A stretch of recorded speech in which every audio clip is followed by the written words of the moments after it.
સમાચારમાં વાત કરીએ તો અમદાવાદથી સમાચાર સામે આવ્યા છે। અમદાવાદમાં આરટીઓમાં ફરી સર્વર બંધ થયું છે। તો સમાચાર સામે આવી રહ્યા છે, આરટીઓમાં ફરી સર્વર ઠપ થયું છે।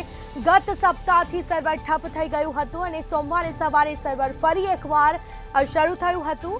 શરૂ થયાના કલાકોમાં જ સર્વર ઠપ થયું છે। ડ્રાઇવિંગ ટેસ્ટ માટે આવેલા લોકોને ધક્કો ખાવો પડ્યો। લોકો ધક્કા ખાવા માટે મજબૂર બન્યા છે। તો અમદાવાદમાં આરટીઓનું સર્વર ફરી ઠપ થયું છે। ગત સપ્તાહથી સર્વર ઠપ થઈ ગયું હતું, જેમાં સોમવારે સવારે સર્વર ચાલુ પણ થયું। કલાકો સુધી આ સર્વર ચાલુ રહી અને પછી ઠપ થયું હતું। તો ડ્રાઇવિંગ ટેસ્ટ માટે આવેલા લોકો ધક્કા ખાવા માટે મજબૂર બન્યા છે। તો એક તરફ ડિજિટલ ઇન્ડિયાની વાતો કરવામાં આવી રહી છે અને બીજી તરફ આરટીઓમાં સર્વર વારંવાર ઠપ થતું હોય છે। શરૂ થયાના કલાકોમાં જ સર્વર છે તે ઠપ થયું હતું।